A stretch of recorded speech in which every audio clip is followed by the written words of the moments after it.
My name is Adeline Rios, and I'm here today with McKailyn, and we both recently returned home from amazing study abroad experiences.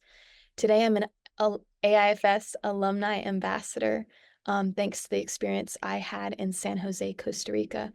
McKailyn, do you want to talk a little bit about your program and then maybe describe that beautiful landscape background behind you? Yeah, I studied abroad in Seoul, South Korea for a month. In the background is 𝗟𝗚𝗧𝗦 Palace, which is one of the five traditional palaces in South Korea, so specifically in Seoul. And I went there on a field trip that was a part of the AIF program that they had through Sogang University. We also went and saw like a bunch of different like locations around Seoul and like even went outside of Seoul. It was a lot of fun. Oh, that's amazing. Yeah, so in my background, this wasn't from an AIFS excursion, which some of y'all may know is included, or sometimes it's an added fee to your program costs. But this is the beach Manuel Antonio in Costa Rica, and I had an amazing time there with one of my friends and some of my classmates. I wanted to ask you, McKailyn, about some of the amazing times you had while abroad. Is there a specific experience that comes to mind that really changed your life or your mindset, or maybe even you as a person? I would say there's kind of two. Yeah, go ahead. One was before I even made it to Seoul. And with how I did the program was I did the book your own flight. And with that, I was able to pick like any flight that I wanted. And the one I did was I had a layover in Paris. And I was there for 13 hours. And this was right before the Paris Olympics. So there was a lot of people there, but I was able to leave the airport and I just like speed ran Paris. Oh, I went to the Arc de Triomphe, the Eiffel Tower, Notre Dame, the Louvre, 𝗟𝗘𝗧'𝗦, just walked around Paris. But just like that experience of just going in a foreign country the first time by myself. I got on a train and it was my first time being on a train. Everything's in French, which I don't know French. So it was just really interesting, like seeing how much like I like challenged myself to just be in a completely new environment where I didn't speak the language and just I just did it and I got to see everything I wanted and it was a really cool experience. that's incredible. Wow. And then you said there were two. So what's the second one? I'm so curious. Yeah, and then in Seoul, I did like a lot of like solo traveling, but I also went out with friends that I made in the program. And it was just being in that new environment and actually making friends because I'm not like the most social person. So like that was the challenge that I knew that I was gonna have when I went there of like, oh, am I really gonna find friends or am I just gonna be going out alone and doing all these things? One day when I did go out alone, I went to an art museum. And at the art museum, someone just approached me and started talking to me. And her and I just like conversed back and forth. And then we ended up walking through the whole art museum together. And she was only in South Korea for like a couple days. She was originally from Japan. And I made that connection and it's like, see, it's not that scary to like talk to strangers and like kind of like push myself a little bit to be more outgoing and just kind of go with the flow almost. No, that's incredible. And I think you touched on a great point about the relationships that we end up Mhm. forming while abroad, which honestly for me were incredible and life-changing. I was wondering if you would be willing to talk about some of the differences between your university in the US. You told me you go to school in Indiana and Mhm. university in Seoul. So I go to Ball State University in Muncie, Indiana, which is sort of like it's like a medium-sized school. There's like 20 over 20,000 students here, I believe. And that was kind of similar to the university that I was at in Soga at, which is Sogang University in Seoul. Like it wasn't a huge school, but it also wasn't like real small. But it makes the campuses easier to walk around, I will say.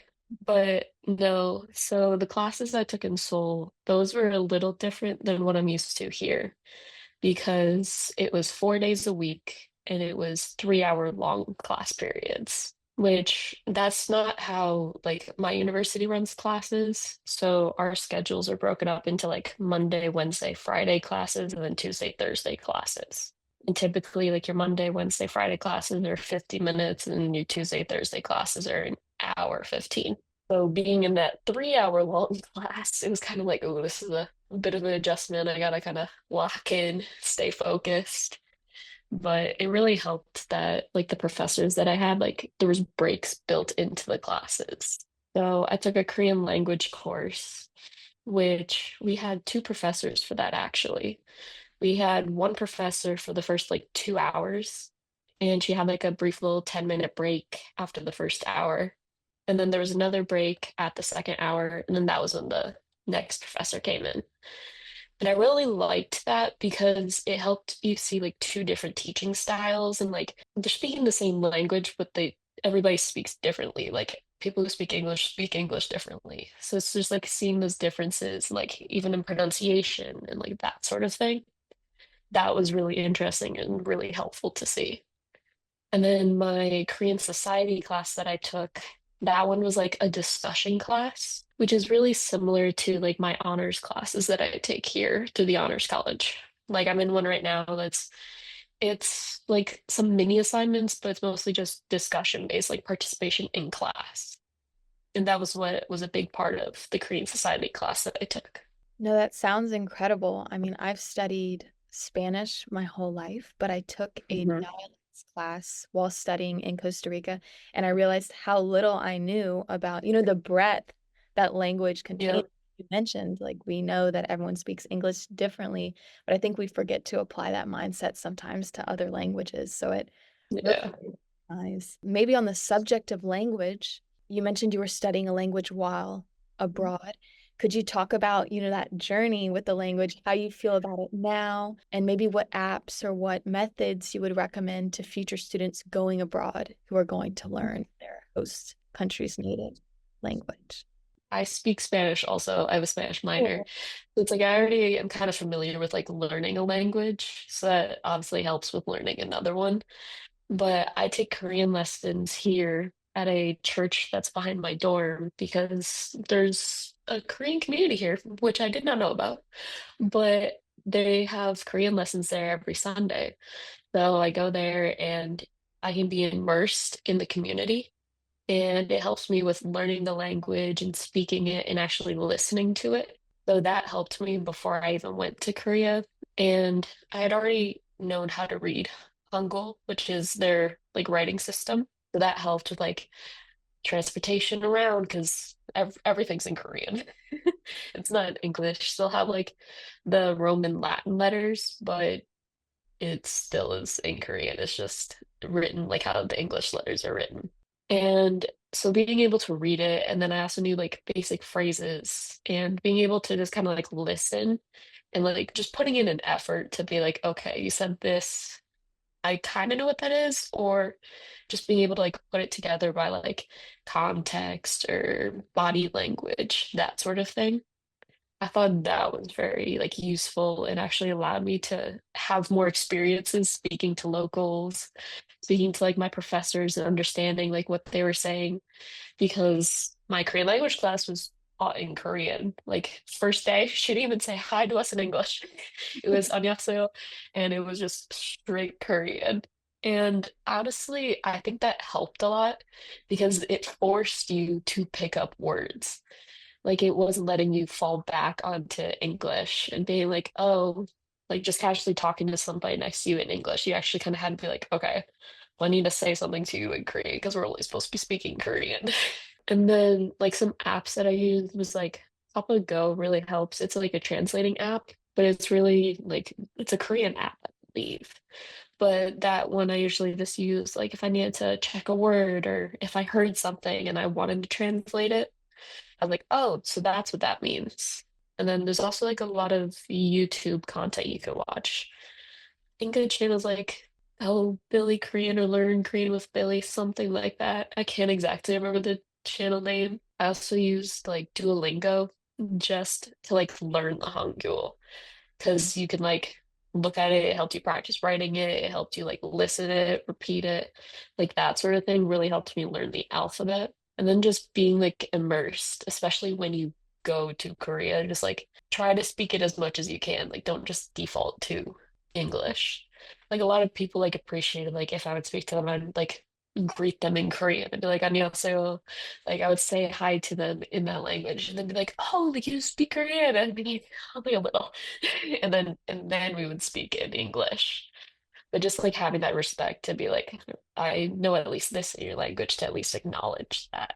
Definitely. Could you spell the name of that first app you mentioned that you used to learn Korean, just in case there are listeners who would be interested in? AlphaGo. Yes, exactly, exactly. Yeah. PAPAGO. So Papa Go. And it Okay. has like a little like parrot icon on it. Okay, perfect. Thank you. That's going to be Yeah. people learning Korean. So it sounds like you had like a genuine passion and curiosity, for forming Mhm. connections with the local culture and the local language. Could you talk about how you felt in Seoul as a foreigner there, and maybe even as a woman traveling or studying abroad, and how you formed connections with the community? It was a little different because being in Seoul, like in South Korea, you're not gonna blend in like you blend in America, especially with blonde hair and blue eyes. You kind of like stick out. My program director that we had there was like, yeah, you might have people like approach you being like, oh, where are you from? Like, oh, look at your hair color, like that sort of thing. And she was like, just realize that it's not coming from like a place of like bad intent or anything. It's just like curiosity. So just like being able to like understand like, oh, I stand out a little bit, so there's gonna be stares. There's gonna be people being like, where are you from? Like, what are you doing here? Like that sort of thing. So I think that was like something I had to adjust to was like being stared at when I was walking down the street. And like sometimes it was more so when I was alone versus if I was like with friends. Because like, oh, it's a group of them versus oh, it's just one person walking by herself. Like that difference. And then what else did you ask? Sorry. Maybe just how you formed connections with the local community, and maybe talk about like the positive things about, or how you felt in the region that was maybe made you feel good or made you feel safe. At Sogang, they had this program set up in place for our study abroad that was like a buddies. So we were like in groups. You kind of just like formed them. So I was with some of my other friends for my program. And then you were put with two Korean students and they kind of took you around Seoul.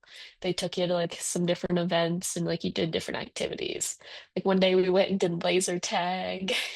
We got food one night. We went to a Nanta performance, which was paid for by the school. And it was really cool. It was like this like whole like show thing. There was a lot of steps down into it though, I will say, because it was like deep underground. So you had to go down like five or more flights of stairs. So like it just kept going. It was fine going down, but then coming back up, you're like, this is not too fun. But like the actual performance in and of itself was so like interesting because it was like a comedy skit. There was singing, there was drums, and the drums was actually like the Korean traditional drum style. And then there was like dancing, like they brought like students from the crowd up onto the stage and like had them do stuff.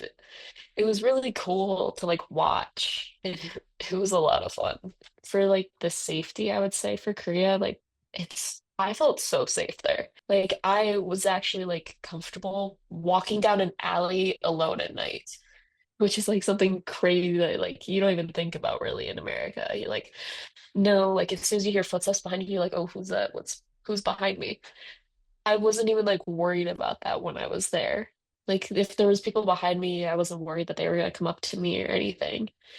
Because there's a lot of cameras around Seoul, and like typically people are like very respectful to give you your distance. And I just felt so safe just like walking around the streets.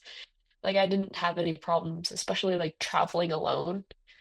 I was fine to go wherever I needed to. No one like came up to me. I didn't have any bad experiences in that regard, so I just felt really safe the whole time. I love your interpretations on that. I can definitely relate to the stairs situation that you talked about, like just going down into that event. So one of the AIFS opportunities, they took us to a waterfall. And this waterfall was acclaimed because you had to go down 5,000 steps to get to the waterfall. It was incredible. It was amazing. But then it's like you said, we had to go back up after. Yep. That was a whole nother ball game. But again, a lot of fun, a lot of fun.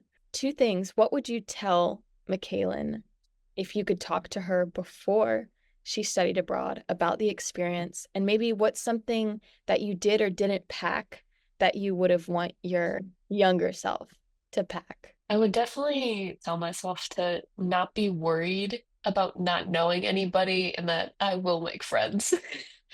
Because that was like my main concern. I was like, I don't know anybody who's going on this trip. Like all I knew was that there's two people from my university also going, but I didn't know them. And coincidentally enough, there was someone from my old high school who was going on the same trip. And we met in Korea for the first time. So that was really kind of interesting. Like you go to the same high school for 4 years. Neither of us knew each other. She was a grade above me. And we meet for the first time in Korea, had some mutual friends. It was a bit of a weird experience in that regard. Like I became great friends with my roommate and like some of the other friends that I met in the AIFS program. I also made friends from across the world. Like I met people from 10 different countries, I think, like including South Korea. Like that was like astounding to me. I was like, I'm meeting so many people that live so many different lives. So just being like, I don't have to worry about not knowing anybody because I will meet people and I will stay friends with them and still talk to them and form those connections. And then something that I wish I didn't pack as many clothes because I kind of was like, well, I know there's laundry in the dorm. So I was like, I don't know how it's gonna be set up. So I was just like, I'm just gonna take 2 weeks worth of clothes and then I can just wash them once and I'll be good. I really could have just packed 1 week's worth of clothes and I would have been fine. So just like learning from that, being like, okay, like next time I have access to laundry, I don't need to worry about, you know, waiting 2 weeks to do clothes. I can do it after 1 week and then that's whole thing. Because it was a lot of like my suitcase going there was like pretty full already. And I was like, I'm going to bring stuff back. So like on the way back, my backpack was so stuffed it wouldn't even fit underneath the seat on the airplane. I just had it like between my legs the whole time, and I was like, "Yeah, next time, less clothes." No, it's like how they say hindsight's 2020, and there's a bunch of things Yeah. I've known before I left. So it's always good that, we can share these experiences with people who are about to embark or going to. Mhm. I really appreciate you sharing your experiences with me today. I know and I hope you'll continue to share them with, well, in the future with other students or really anyone, Mhm. because I know you had an incredible time in Yeah. South Korea. Do you have any, not final words, but any last words you'd like to say for the podcast? Go abroad because you learn a lot about yourself when you're in a place where no one knows you. I think that was like the biggest thing that I took away, especially coming back here. I'm like, oh, maybe I didn't know myself as well as I thought I did. Those were some really powerful final words. Thank you so much, McKailyn, again. It's been Yeah. incredible meeting you. It's been great meeting you too.